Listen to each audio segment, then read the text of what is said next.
Olá a todos, um bom dia, um sábado feliz, um sábado gostoso para todos, é o nosso desejo. Que bom que a gente está aqui, muito obrigado ao Trio Louvarte, porque nos conduziram nesses primeiros momentos de louvor a Deus, de reflexão tão importante sobre a vida, né? Sobre também as promessas de Deus para todos nós, de que realmente às vezes as coisas podem não ir tão bem, mas um dia Deus há de corrigir tudo e Deus há de nos conduzir da melhor forma possível. Então que Deus nos abençoe, a gente vai agora fazer uma reflexão bíblica e eu espero que Deus ele fale ao seu e ao meu coração aqui também. Normalmente as minhas mensagens aqui, elas são sempre sobre personagens bíblicos, né? Num primeiro dia que falei aqui, contei a história de Caleb, num outro dia sobre a história de Sansão, e hoje a gente vai refletir na história de Raabe. Eu não sei quantos de vocês já tiveram a curiosidade de ler a história dela, mas Raabe é uma personagem muito importante do Antigo Testamento. Eu sou, assim, de certa forma, um apaixonado pelos personagens do Antigo Testamento. Talvez não é à toa que o meu livro preferido da Bíblia é Jó, porque eu gosto muito do Antigo Testamento. Porque nele eu encontro alguns elementos, algumas histórias de vida que conversam muito comigo, né? Embora no Novo Testamento eu também admire muitos personagens, mas no Antigo Testamento eu tenho essa paixão aqui.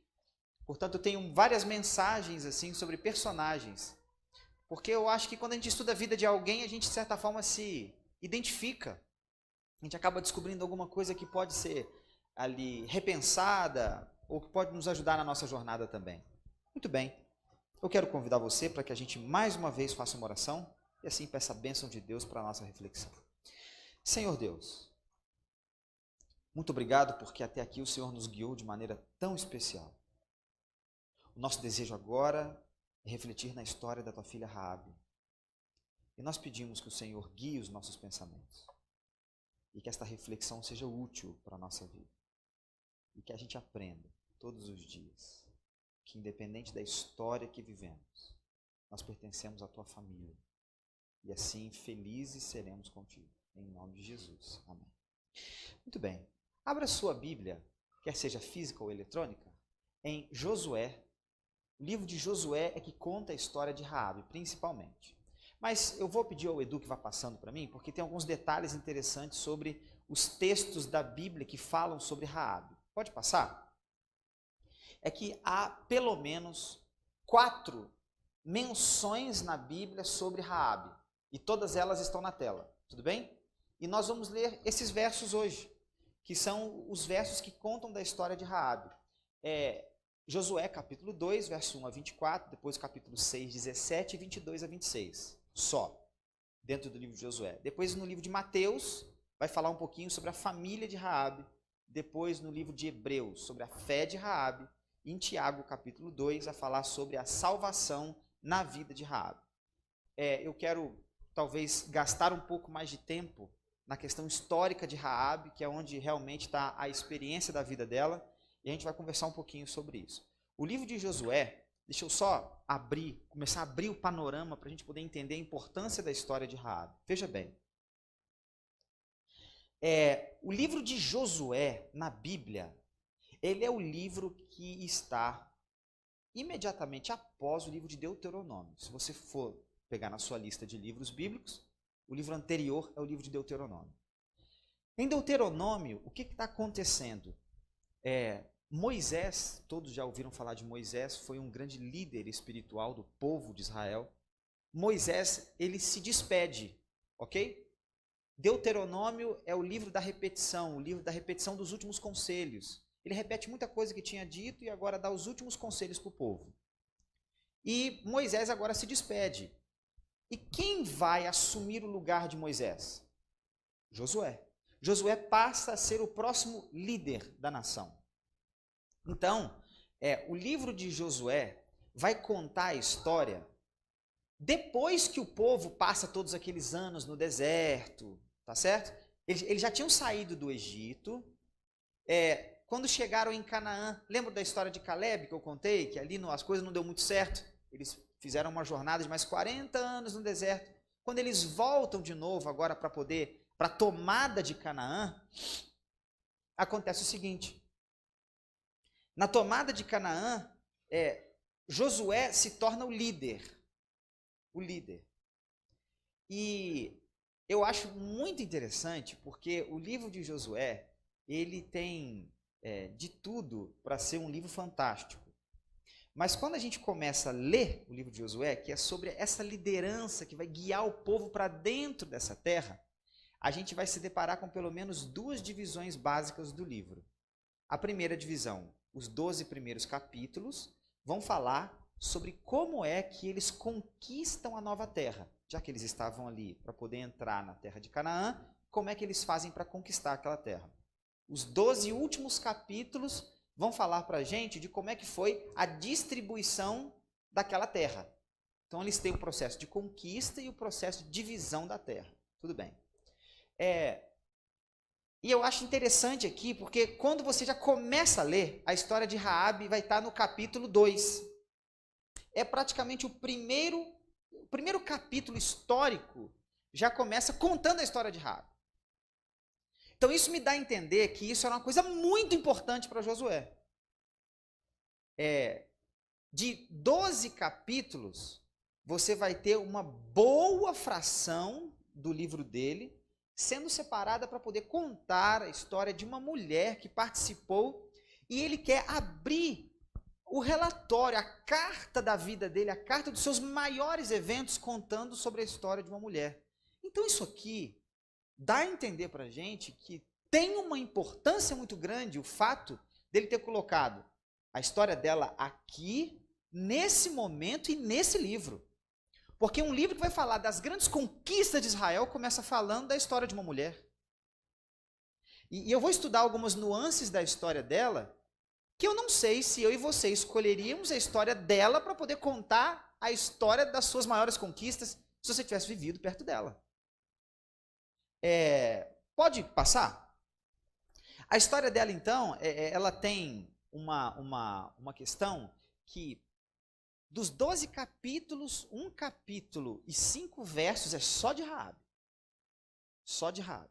Isso dá para entender uma importância. E aqui tem uma frase ali especial no final dessa tela que diz assim: veracidade do fato pelo relato. Isso aqui é uma das formas de você medir se alguma coisa é verdadeira ou não dentro de uma narrativa bíblica.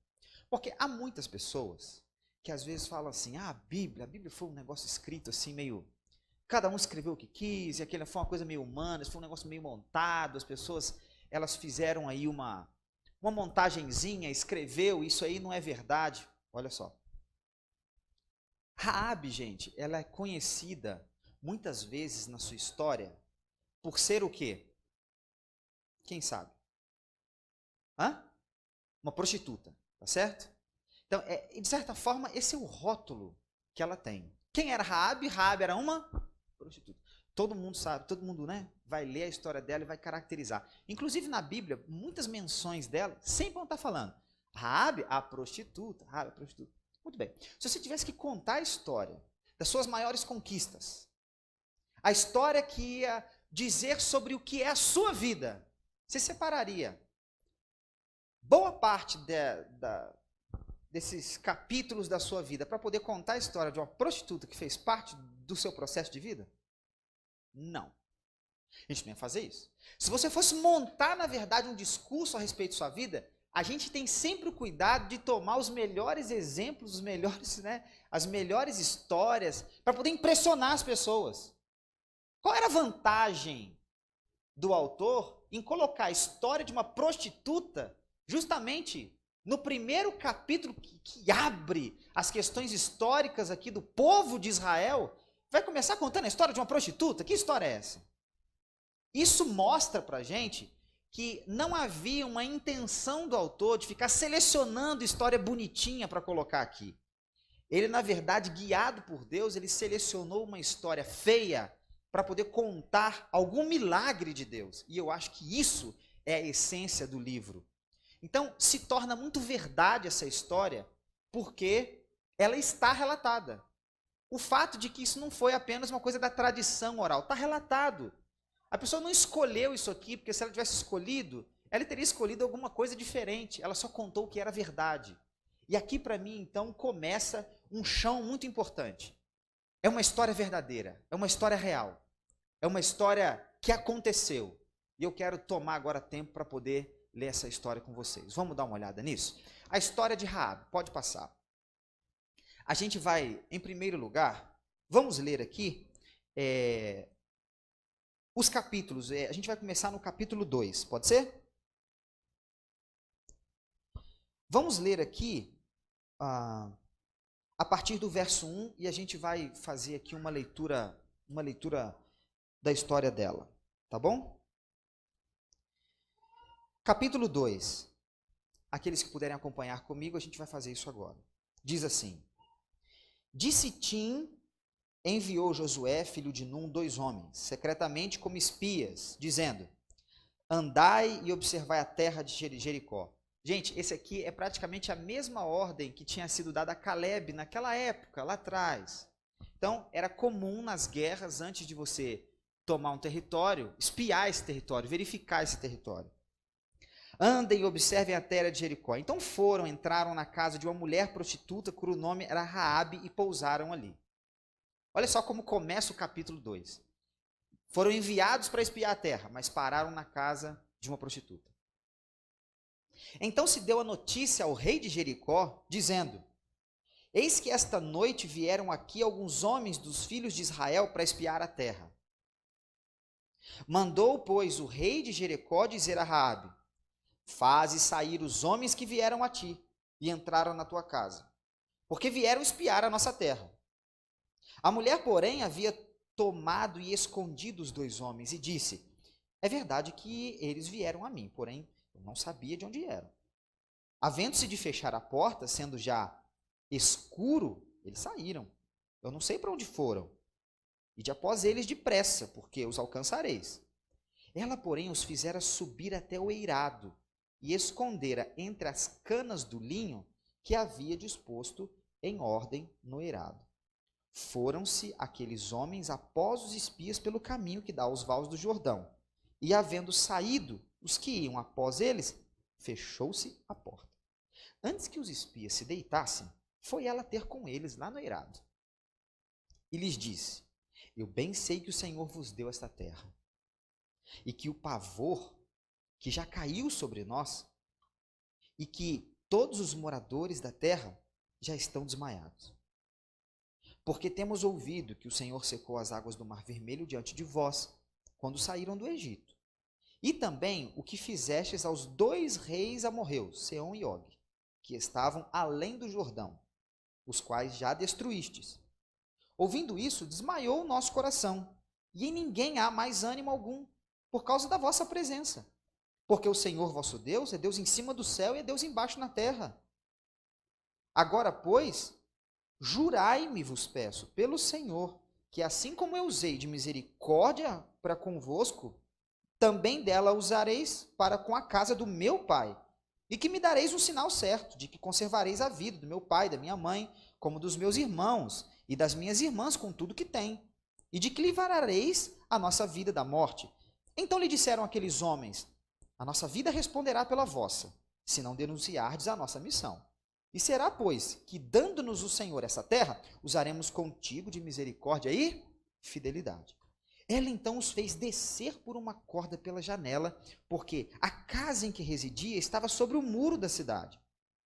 E disse-lhes: Ide-vos ao monte, para que porventura vos não encontrem os perseguidores. Escondei-vos lá 3 dias, até que eles voltem, e depois tomareis o vosso caminho. Disseram-lhes os homens: Olha, desobrigados seremos desse seu juramento que nos fizeste jurar se vindo-nos à terra, não amarrares esse cordão de fio escarlata à janela por onde nos fizeste descer.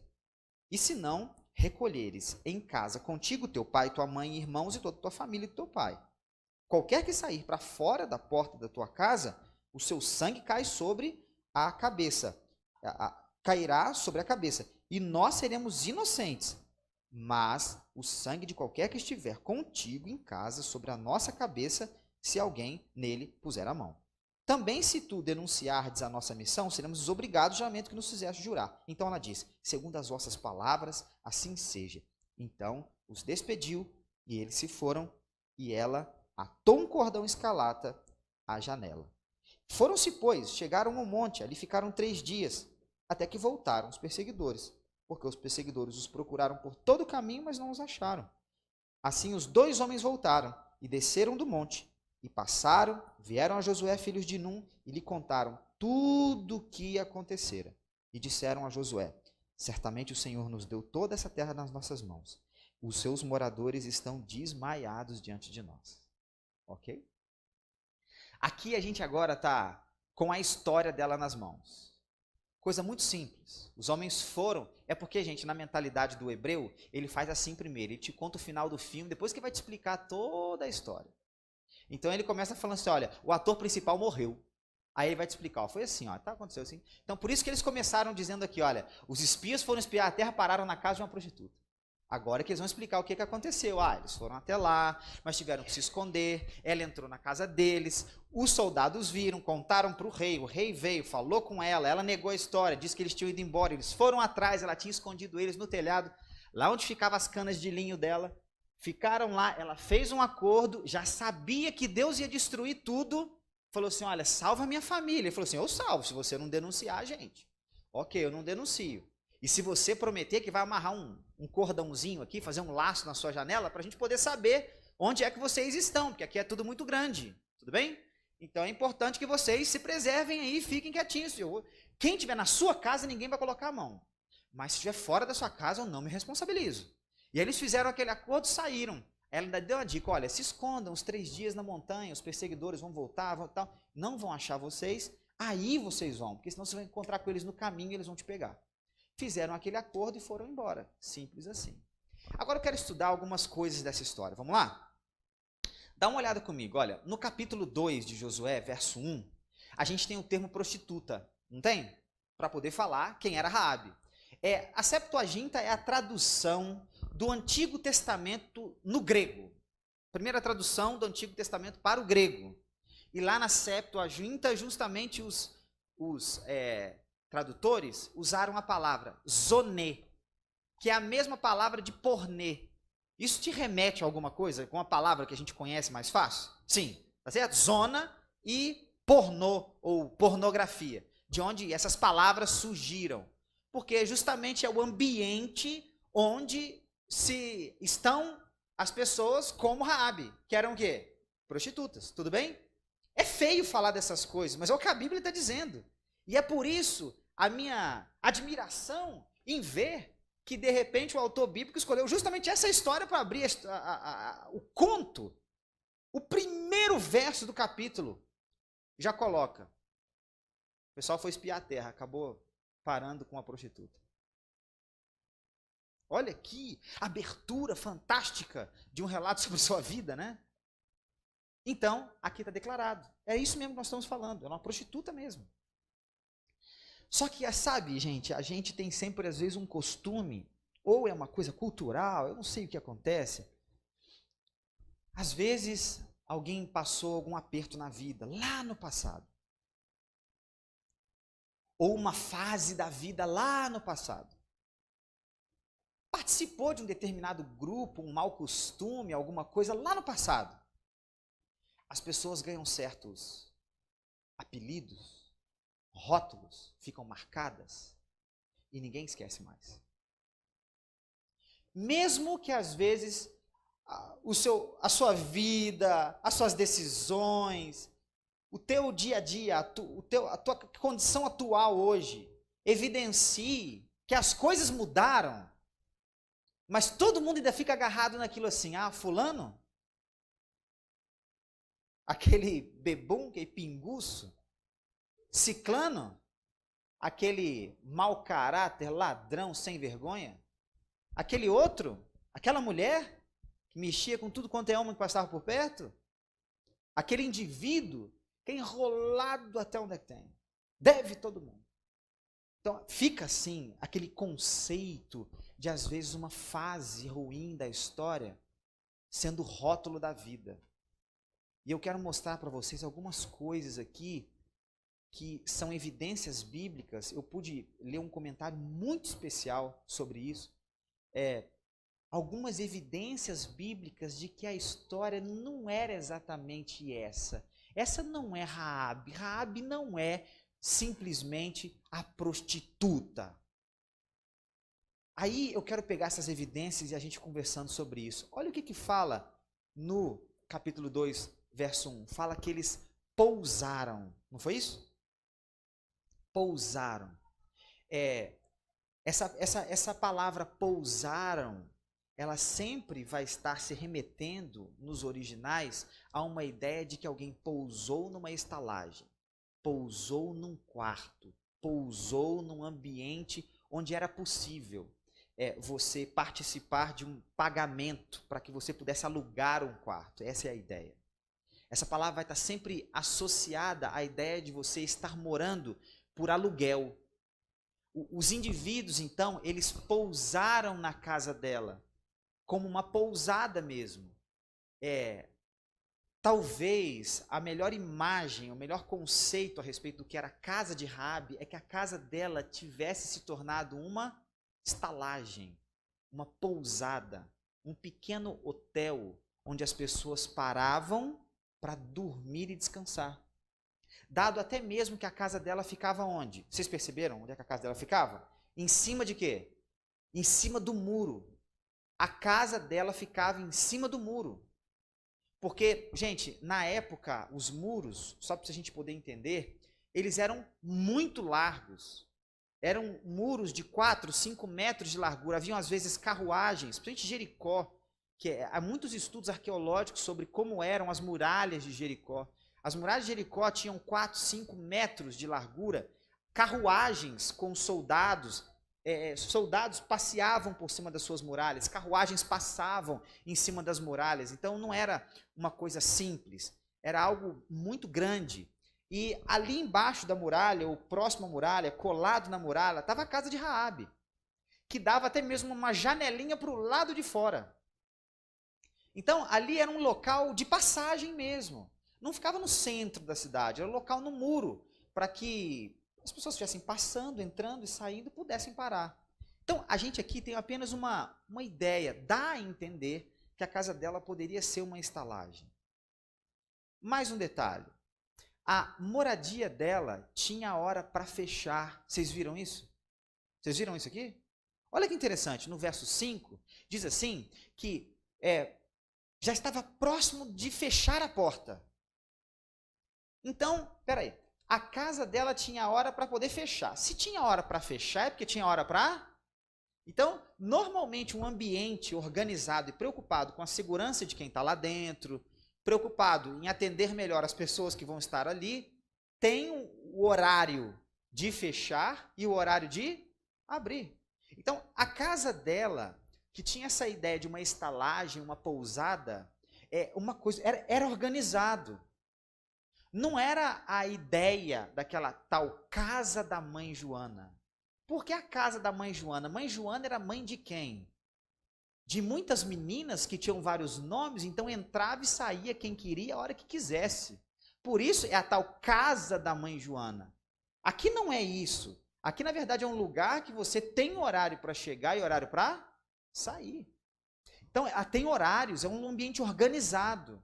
Olha mais uma evidência bíblica a respeito da característica da vida dela. O reduto dela, o local onde ela morava, era conhecido.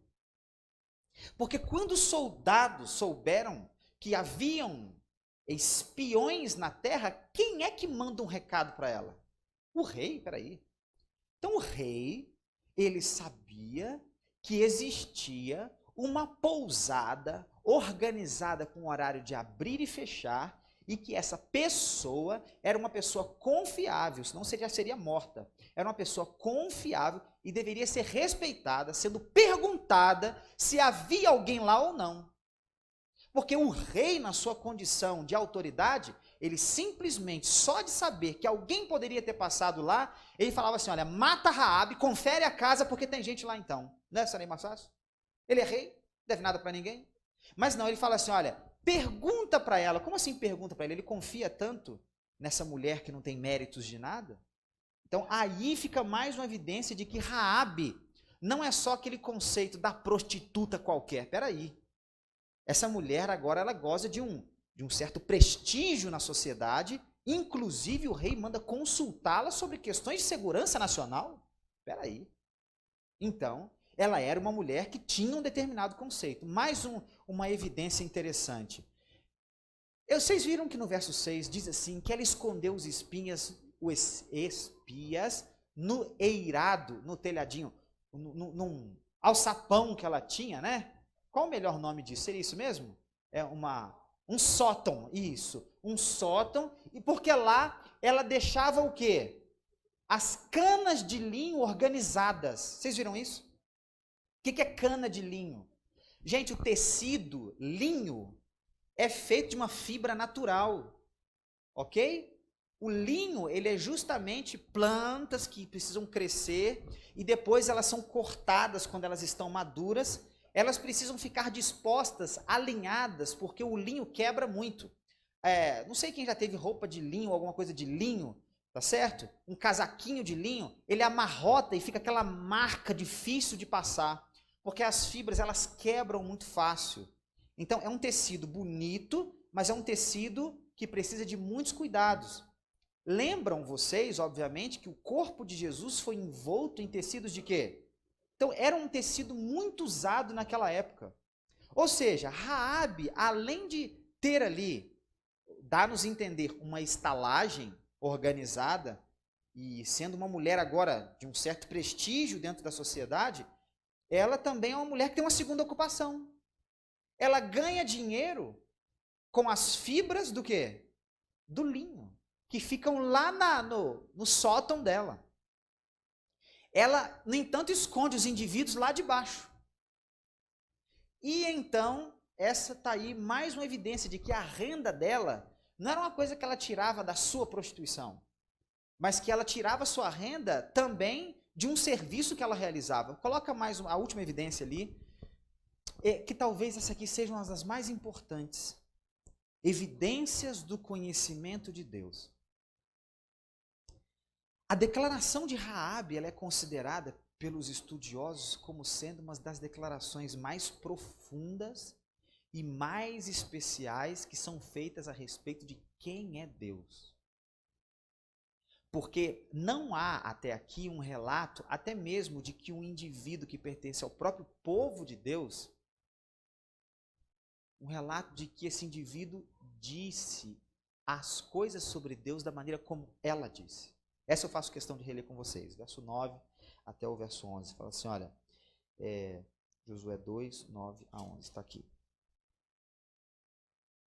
E lhes disse, olha só, eu bem sei que o Senhor vos deu esta terra, que o pavor que infundisse caiu já sobre nós, os moradores estamos desmaiados ou atemorizados, porque temos ouvido que o Senhor, olha só que interessante, nós temos ouvido que o Senhor secou as águas do Mar Vermelho, tudo bem? Diante de vós, quando saíam do Egito. E também o que já aconteceu com os reis Amorreu, Seom e Og, tinham sido derrotados, reis poderosos da região. E que estavam além do Jordão, os quais destruístes. Ouvindo isso, desmaiou-nos o coração e ninguém há mais algum ânimo por causa da vossa presença. Agora vem. Porque o Senhor, o vosso Deus, é Deus em cima no céu e Deus debaixo. Nem quem tinha vivido a experiência do Mar Vermelho, da vitória sobre Seom e Og, tinha uma certeza tão grande sobre quem era Deus quanto Raabe. A maneira como ela resumiu quem é Deus com fato, com base em coisas que ela nem tinha visto, mostra que essa mulher tinha uma compreensão de Deus que era muito mais elevada do que os próprios indivíduos. Agora, tem uma questão aqui.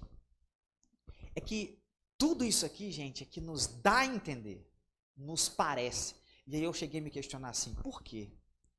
Por que que não dá logo uma certeza e fala assim, Raabe não era essa prostituta que todo mundo fala? Por que que a gente tem... Sabe por quê?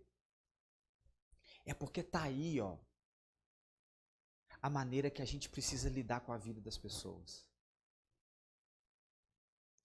Está aí, ó, claramente a maneira como é que Deus evidencia quem são as pessoas que estão ao seu redor. Às vezes a gente é que quer prestar atenção só no que quer. E vê só os vacilos, os problemas, as coisas ruins que existem na vida dos outros. Mas há evidência, às vezes uma evidência sutil, de que Deus tem trabalhado no coração de muita gente e é a gente que está atrasado nessa história toda. De que Deus tem feito uma obra especial, tem tocado no coração de algumas pessoas e já tem feito elas refletir, elas já estão numa fé às vezes muito mais avançada, com muito menos informação do que às vezes a gente que está vivendo ao lado de Deus ali, está com Ele e está simplesmente só caracterizando quem é aquele lá, aquele é um perdido, quem é aquele lá, aquele é um vacilão, quem é aquele... Sabe-se lá, meu amigo, o que está acontecendo na vida dos outros? A gente deveria hoje, na verdade, parar, olhar e falar assim, olha, do que eu vejo é isso. Mas sabe-se lá o trabalho que Deus tem feito no coração de muita gente que é rotulada por nós de algumas formas. Aqui, eu acho que é uma bênção a gente não ter uma certeza. É isso, porque aqui mostra como é a realidade da vida e a gente deve lidar com ela. Com muita calma, muita tranquilidade, com muito respeito. Porque Deus tem feito um trabalho na vida de muita gente e a gente não está aqui para julgar e nem pode fazer uma coisa dessa. Prosseguindo, a gente continua ainda na história de Raabe, porque eu acho bacana uma questão aqui. Uma vez estudamos aqui à tarde sobre o tema liberdades, liberdades para todos, esse era o tema. E eu falei para vocês que liberdade ela só é plena quando se tem duas opções. Quando o indivíduo vive amarrado a uma opção só, ele não é livre, embora ele possa até pensar que seja. Por exemplo, se alguém se envolve com alguma coisa que promove algum tipo de vício, o vício é uma coisa que de certa forma domina, e para se ver livre disso não é fácil. E vícios existem vários. Existe o vício de ser arrogante, o vício de ser, de ser desonesto, o vício de ser infiel, o vício de ser, ou de estar aí alguma substância, o que for. Existem vários vícios na vida. Então, às vezes, o indivíduo que está ali dentro, ele está tão dominado por aquilo que agora ele não tem mais nem mais opção. Só tem aquela, então não é livre. A liberdade vem quando você consegue dominar as opções que existem perto de você e se apegar a uma delas e escolher. Então, isso é liberdade. Agora, olha que interessante, ela tinha uma opção. Permanecer na cidade que já estava condenada. Coloca para mim as nuances disso aí. Pode ir passando. Aquela cidade de Jericó, ela tinha sido consagrada ao Senhor. O termo que está lá no capítulo 6, verso 17, no hebraico é herem, que significa consagrado, dedicado ao Senhor. Isso quer dizer que ela tinha sido retirada de um uso profano, só para vocês entenderem que Jericó era uma cidade politeísta, de muitos deuses, eram os deuses cananeus, eram adorados de muitas maneiras. Então, ela tinha sido consagrada ao Senhor para um uso exclusivo do Senhor. Deus determinou isso. Retirado de um uso profano e dedicado para o uso de Deus. As pessoas e os animais que estavam ali deveriam perder suas vidas. Os despojos que estavam ali, ou seja, as riquezas, todas as posses, todos os bens, seriam usados no templo de Deus agora. E agora essa foi a determinação. Enfim, ela olhava para um lado, ela via isso. Ela olhava para a sua cidade, qual que foi as impressões que ela trazia a respeito de tudo que estava acontecendo ali? Nosso povo está aterrorizado. Nosso povo acabou. Porque se nós com o nosso rei aqui não conseguimos fazer o que vocês fazem com o rei de vocês, porque com o nosso rei aqui, a gente não conseguiu vencer Seom e Og, vocês conseguiram? Com o nosso rei aqui, a gente custa atravessar um rio. Deus abriu um mar para vocês? Então eu olho para um lado e eu vejo que nós somos muito fracos. Agora, quando ela olhou para a segunda opção, ela viu uma cidade vitoriosa, um paralelo. Olha que interessante. Ela viu que a cidade dela era uma cidade já condenada. Mas a cidade dos espias era uma cidade o quê? Vitoriosa. Que era guiada por Deus, para uso exclusivo de Deus, dedicada a Deus. As pessoas teriam vida lá, despojos de ouro e prata, sempre levados para o templo de Deus. Opa, então ela olha para o lado, ela enxerga duas opções. Opa, na minha frente agora eu tenho duas coisas. Qual delas eu vou ficar? Porque ela já estava de um lado. Olha que interessante isso aqui. ela já estava de um lado, ela já pertencia ao povo cananeu, ela já era de Jericó. Ela estava lá, ela já fazia parte dos costumes, sua família também. Só que aí tem uma questão que eu acho interessante, ela mudou de lado. Isso não soa bem. Vocês estão prestando atenção no que eu quero dizer? Isso não soa bem. Isso é complicado, essa questão de mudar de lado. Deixa eu contar para vocês, quando eu era pequeno, meus irmãos lá em casa ficavam muito injuriados comigo. Porque eu nunca fui fiel a time de futebol. Nunca na minha vida. Eu não tenho histórico disso. Então, o que acontecia? Os meus irmãos ficavam chateados porque eu sou de uma família botafoguense. Tá certo? O meu irmão mais velho acabou se tornando vascaíno. E eu sou de uma família botafoguense. Mas, gente, botafoguense, vocês não têm noção. É tudo roxo. Eles são... Roxo que a gente fala é viciado, né? Muito fanático, né? A palavra certa. Muito fanático. Eles são muito fanáticos. Minha vizinhança inteira, todo mundo, tudo botafoguense, família botafoguense. Tem bandeira com estrela, aquela coisa toda. Já cria o filho de pequenininho com o uniformezinho do Botafogo. E aquela coisa. Mas eu falei, futebol, cara, não é comigo, né? Não tô nem aí pra futebol. Qual time que eu era? O time que ganhava. Eu decidi isso. Eu decidi. Então eu ia olhando o campeonato brasileiro como é que estava. E na época eu me lembro que o Bahia estava muito bem. Isso faz tempo, gente, faz tempo. Que time que eu virei? Bahia. Agora eu sou Bahia. E perturbava. Os meus vizinhos ficavam assim muito chateados comigo porque eu zoava. Porque time que eu sou Bahia, pô, você tá lá embaixo na tabela, dava conversa, né? Mas como é que você é Bahia? Esse ano passado você era outra coisa. Eu falei, não, eu vou ganhar esse negócio aqui. E é só para poder perturbar os meninos, eu fazia isso. Aí meu apelido ficou de vira-folha. Vira-folha aqui também? É isso mesmo que chama? Vira-casaca. Lá é vira-folha. Então você é um vira-folha e tal, lá vai o vira-folha. Porque eu mudava de lado. Então, era besteira. Mas não soa bem a ideia de mudar de lado. Na verdade, a gente, quando está construindo a nossa vida, a gente tem uma tendência muito forte a querer confirmar o lado que a gente está.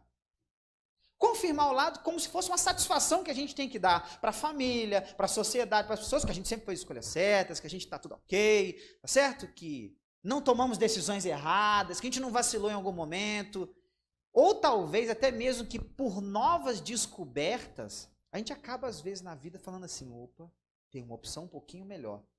Mas tem gente que prefere às vezes ir confirmando o seu lado, contrariando as coisas que está vendo, as coisas que estão evidentes. Não foi o caso dela. Ela foi simples. Ela olhou a coisa e falou assim, não dá. Não dá. Eu estou vendo, tem um povo lá fora que está ganhando tudo quanto é guerra, que está vindo para cá, eles vão derrubar essa cidade, os espias já vieram aqui. E por que eu não posso fazer parte dessa vitória com eles? Por que, se eu estou vendo que os valores deles são mais interessantes? Eu não sei se vocês perceberam aqui que a citação que ela faz de Deus é assim, porque não há como o Deus de vocês, porque o Deus de vocês é Deus em cima no céu e embaixo. Sabe onde é que está essa citação, mais ou menos dentro dessa configuração? Dentro dos 10 mandamentos. Lembram-se disso? Porque ele é Deus em cima no céu e debaixo na terra. Isso está dentro dos 10 mandamentos. Gente, as evidências de quem era o povo guiado por Deus estava presente em muitas evidências e muitas coisas. As pessoas lá fora sabiam quem era. Então, ela olha e fala assim, caramba, eles têm leis morais melhores. Eu citei para vocês aqui no último sábado leis de higiene, leis sanitárias melhores. Eles têm leis de saúde melhores. Eles estão vencendo. Deus é com eles. Deus tem um milagre. Essa terra era deles no passado. A gente está morando aqui. A gente vai ter que sair daqui agora. Eles vão vir aqui, eles vão acabar com a gente. Por que eu não posso fazer parte desse povo vitorioso se eu reconheço a minha vontade pessoal de estar com Deus que é assim? Por que eu tenho que confirmar o meu lado aqui? Porque de um lado está o rei de Jericó e do outro lado o rei do universo. Do lado de que rei eu vou querer ficar? Olha só a segunda questão que está lá. Ela faz mais um paralelo. Pode passar. Eu estou de um lado de um Deus, de um povo que é o quê? Pervertido. Mas eu vejo de outro lado um povo totalmente... Gente, haviam deuses que eram adorados ali pelos cananeus, que era um Deus onde você tinha que oferecer o teu filho. Você pegava o teu bebezinho, matava e oferecia no altar. Pessoas vivas eram oferecidas como sacrifícios em algumas adorações ali do passado. Ela olhava para aquilo tudo. Você acha que o povo concordava 100% com essa questão? Você acha que um pai não sentia uma falta de um filho? Para um Deus ser adorado e às vezes eles ficarem numa expectativa de muito tempo e aquilo nada acontecer? Aquilo era muito sério. Ela olhava para um lado e agora ela vê. Bem, se eu permaneço do meu lado, eu tenho que matar os espiões. Mas se eu ficar do lado deles, eu posso protegê-los. Eu posso cuidar deles. E eu vejo que é mais adequado em relação à vida humana fazer o quê? Proteger, salvar. E eles não estão vindo aqui contra mim. Eles estão vindo, na verdade, cumprir a vontade de Deus, que é que eles voltem para a sua casa. Então, por que eu não posso caminhar com eles aqui? Foi aí que ela fez uma proposta. Tem um autor que escreveu assim, de maneira muito especial: não somos salvos pela quantidade de verdade que conhecemos, mas pela firmeza com que a retemos. Não é, gente, a questão aqui do quanto de verdade você conhece, quantos anos você está com Deus, quantos anos você está... Quanto de conhecimento teológico profundo aquela mulher tinha sobre Deus? Quantas vezes ela tinha ouvido os profetas, ela tinha ouvido as histórias? Quantas vezes? Sabe o que ela tinha de informação? Isso aqui. E as pessoas? Isso aqui. Mas sabe o que ela fez? Ela tomou isso para ela como se fosse a coisa mais importante que ela tinha. E ela falou assim agora, ela se apropriou daquilo. Então ela falou assim agora, isso aqui agora é meu. E ela quis isso para a vida dela e falou assim, eu não abro mão disso. E eu já entendi que para eu participar dessa pouca informação que eu recebi, sabe o que eu preciso? Mudar de lado. Mudar de lado. Vai passando para mim, Edu. Pode passar. Porque a gente tem ali agora as evidências da consagração de Raabe. Olha que importante. Primeiro lugar, ela reconheceu quem é? Deus. Não há construção de uma vida espiritual se a gente não sabe quem é Deus e não se aprofunda no conhecimento dele. Porque ele é a base de todo o processo de teologia, de todo o processo de estudo. É através do conhecimento de Deus que a gente alcança a completude dos nossos maiores anseios. Há um texto em João, capítulo 17, verso 3, que fala assim, a vida eterna é essa, que te conheçam a ti, o único Deus verdadeiro, e ao seu Filho, a quem enviaste. Isso é a vida eterna. É conhecimento de Deus. Não há como construir uma consagração, uma vida espiritual, uma nova proposta para a nossa vida se a gente não conhece Deus. Mas não é só conhecer, é um processo de reconhecer. Porque eu posso ter muito conhecimento dentro da minha mente, mas não reconhecer nem um pouquinho o que Deus tem feito ao meu redor, faz ao meu redor, o que Deus tem construído na vida de quem está perto, dos milagres que Deus já fez na minha vida, nas formas sutis como Deus já tem me salvado ao longo da semana. Sabe, gente, pode acontecer da gente saber muito sobre Deus e negar a Deus o tempo todo. Eu estou dizendo isso para vocês por experiência própria, porque eu sou pastor, eu leio as coisas de Deus, mas eu já neguei Deus algumas vezes na minha vida. Quando não reconheci o que Deus fez em algum momento. Quando achei que alguns feitos tinham mais a ver com o que eu realizava do que com o que Deus realizava em mim, através de mim, para mim. É muito fácil isso acontecer, então tem que ter reconhecimento, tem que dedicar-se à vida espiritual e falar assim, não, eu quero conhecer mais desse Deus porque Ele tem coisas a me dizer. E Deus não é um Deus que está querendo agir com a gente só em maneiras emocionais. A gente encontra tantas frases na Bíblia assim, ó, Deus falando, vinde, arrazoemos. Arrazoar é bater um papo, discutir, filosofar sobre uma determinada situação. Então vem, vamos bater um papo, quero entender aqui as suas razões e eu vou te dar as minhas também. Então a gente tem que buscar isso. A segunda evidência de consagração é lealdade. Sabe, é não trocar Deus por outra coisa. Dentro do seu próprio povo, Deus tinha gente que havia o trocado por tantas coisas. Dentro de um povo que não era seu, tinha alguém que trocou todas as coisas por Deus. Lealdade é uma coisa que tem a ver com espiritualidade. Lealdade tem a ver com Deus. Porque Deus, ele é fiel a você o dia que você fala assim, eu sou o teu. Ele fala assim, ok, então aguentam que eu vou te encher de bênção. Eu vou ficar com você. Eu vou te ensinar algumas coisas. Eu vou ser fiel a você. Eu vou cumprir as minhas promessas na tua vida. Então, seja fiel também. Eu espero isso de você. Não é que a minha fidelidade me dá os favores de Deus, não. Mas é que a minha fidelidade confirma o Deus a quem eu escolhi servir. Não é fato? E em terceiro lugar, o reconhecimento das nossas fraquezas. De que a gente não é suficiente para vencer. De que a gente não consegue vencer todas as coisas, ser perfeito. Nunca. A gente vai ser sempre pessoas que vão cometer alguns errinhos, vacilar em raciocínios, na forma de se dirigir aos outros. Isso acontece. E essa fraqueza não é só para falar assim, pô, eu sou fraco. A gente vai entrando aqui, né, e vai ficando, eu sou fraco, eu sou fraco. Não, é para você falar assim, eu sou fraco, obrigado Deus, porque o Senhor me fortalece. Eu sou fraco, obrigado Senhor, porque o Senhor me consola. Senhor, eu não consigo, obrigado, porque o Senhor me anima. Senhor, então, é no sentido de você sentir a necessidade de alguém que te ajude. Não é o reconhecimento de uma tristeza para você ir ficando murcho, não é isso. Mas é para você poder sentir a necessidade de um Deus que é maior. Gente, essa é a história de Raabe. Isso tudo aconteceu na vida dela. E pode acontecer na minha e na sua também. Pode passar, Edu. Porque agora eu acho que vem algumas coisas bem interessantes. Pode passar. A providência de Deus guiou os espias à casa de Raabe. Deus sabia onde havia alguém que lhe seria leal. O escritor sagrado não aprova o modo de vida de Raabe, nem suas mentiras.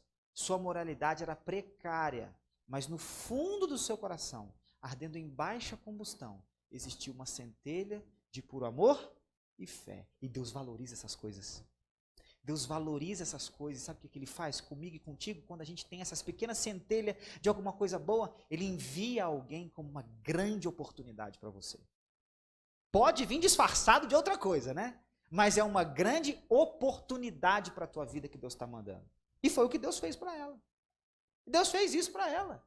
E aí vem então uma grande oportunidade para a sua vida. Legal. Veio através de quem? Agradeça a Deus. Eu não sei disfarçado de que veio, mas aproveita uma oportunidade que Deus está te enviando. E passando, a gente agora começa a ver algumas outras coisas. Pode colocar, Edu. Eu li com vocês sobre a história de Raabe, não foi? Olha o que o verso diz sobre a família de Raabe. Vocês querem se admirar com isso aqui? Lá em Mateus, capítulo 1, de 1 a 6. Deixa eu contar o restante da história antes da gente ler isso aqui. Olha só que interessante. É que lá na história de Raabe, ela mudou de lado. Ela amarrou lá o lacinho, o pessoal salvou ela, tudo bem? Levaram ela para o povo, ela teve que passar por uma cerimônia de purificação que era necessária naquela época, era ficar alguns dias fora do acampamento e tal, o pessoal fazer umas orações pela família, aí depois ela seria recebida. Só que quando ela entra para o povo de Deus, ela casa com esse indivíduo aí, ó, que hoje em dia o pessoal ia comer ele, né? É um salmão. Ela se casa com Salmão. Olha que interessante. E Salmão de Raabe gera quem? Boaz. Boaz, casando-se com Ruth, gera quem? Obed. Obed gerou a quem? Jessé. Quem foi Jessé?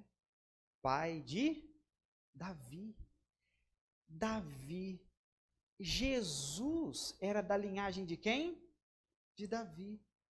Sabe quem foi Raabe? A tataravó de Jesus. Quando Raabe decidiu mudar de lado, sabe para a família de quem que ela entrou? De Jesus. Sabe o que isso diz para mim? Que Deus pode fazer muita coisa através de mim e de você. Porque se Raabe foi aceita lá na família de Jesus, meu amigo, eu e você podemos ser aceitos agora também. E Deus vai falar o seguinte, olha, você agora faz parte de uma família nobre. Você faz parte da família de Jesus. Foi através de Raabe que veio a descendência de Cristo.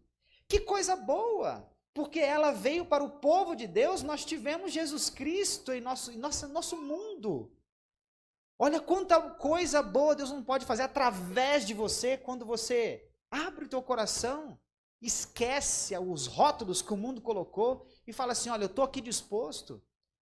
Olha só esse terceiro verso que agora vai falar, não é mais da família, mas sobre sua fé.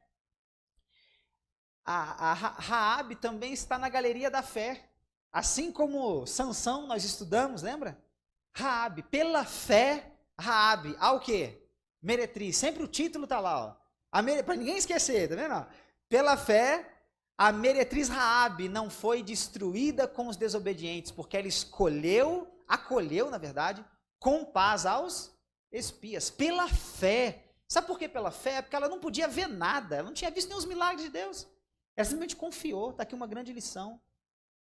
Às vezes todo mundo quer ver, eu quero ver se não acredito. Calma aí, meu amigo. Melhor é aquele que crê sem ver.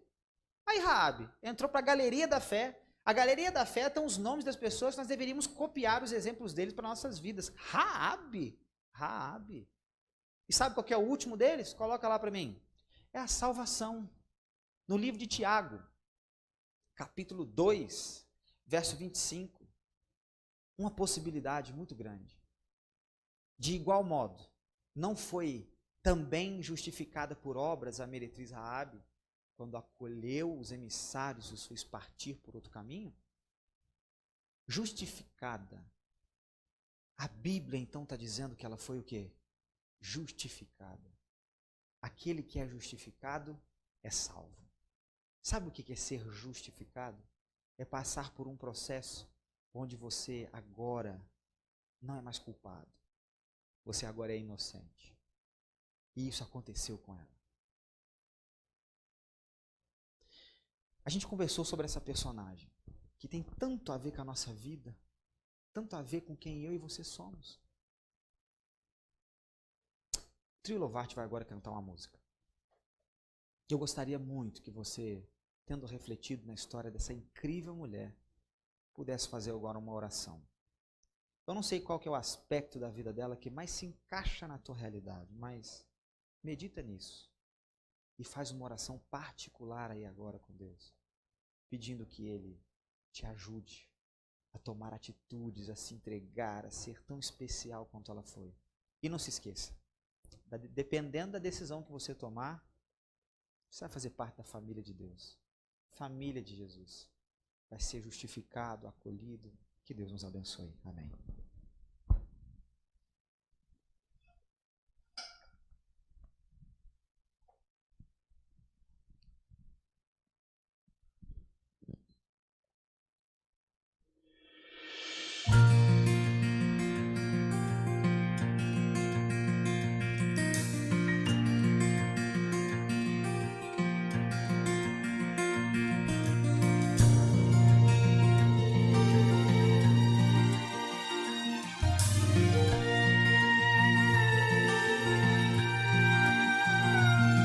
Jamais te prometi riquezas aqui neste mundo, o que você jamais sentiria frio. Mas eu disse a você que nunca estaria só.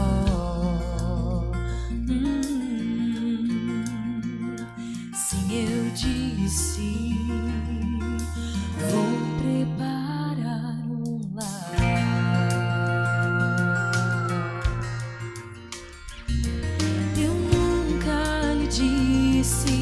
Provas não terás, porque a dor da solidão não tem que enfrentar.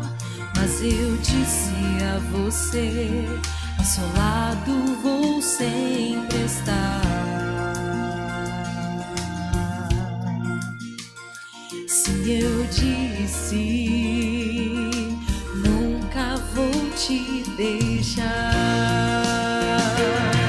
Te fiz uma promessa que eu irei cumprir. Minha graça te basta em momentos de dor. Teu amor é fortaleza e seguro estará. Minha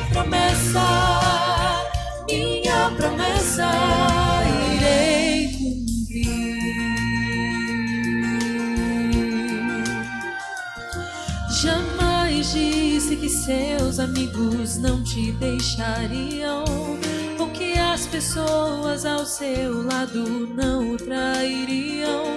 Mas assim como eu, teria também provações. Se seguisse a mim, sofreria como eu sofri.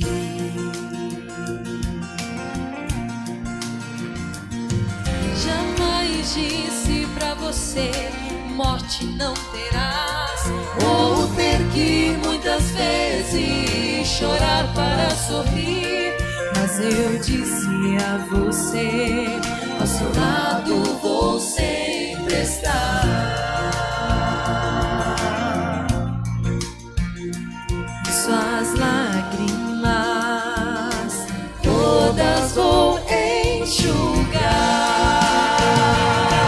Te fiz uma promessa em que irei voltar, e um dia face a face iremos conversar, e em adoração cantaremos junto a anjos. Esta é a promessa, esta é a promessa, irei cumprir.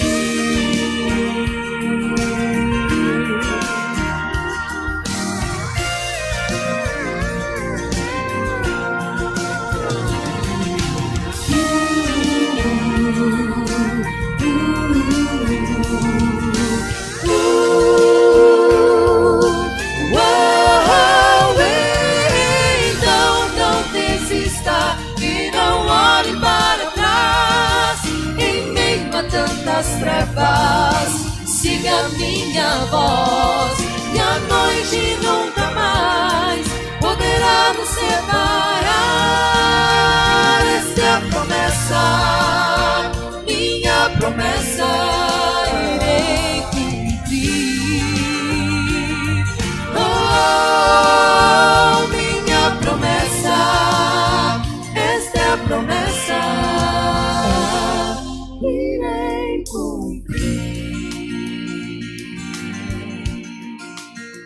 Deus tem um propósito na tua vida, não importa a dificuldade, Ele irá cumprir essa promessa na tua vida, porque Ele é o Deus Todo-Poderoso e Ele nunca falha, jamais.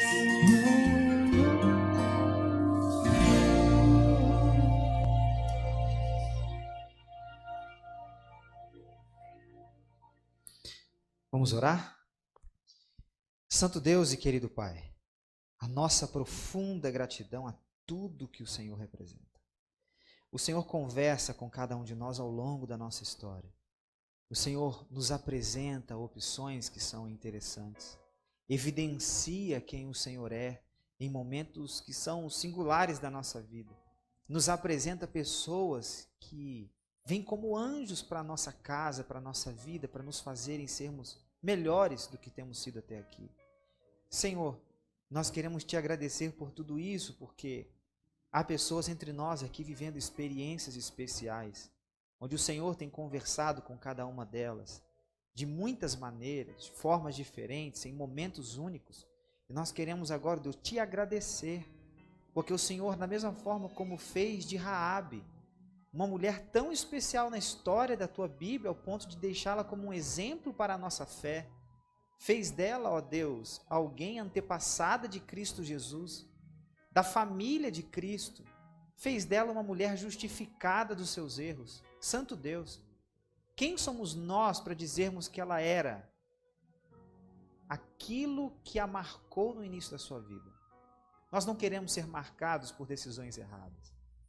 Nós queremos, ó Deus, fazer parte da tua família, sermos justificados e, é claro, recebermos todas as oportunidades de o Senhor nos visitar e aproveitarmos cada uma delas. Que o Senhor nos ajude a mudar de lado se estamos do lado errado. Se o Senhor nos ajude, ó Deus, a viver uma história contigo, se estamos distantes, mas, ó Deus, nos traga para perto. A nossa família está em tuas mãos. A nossa casa, o nosso coração está em tuas mãos. E muito obrigado pelo dia de hoje, em nome de Jesus.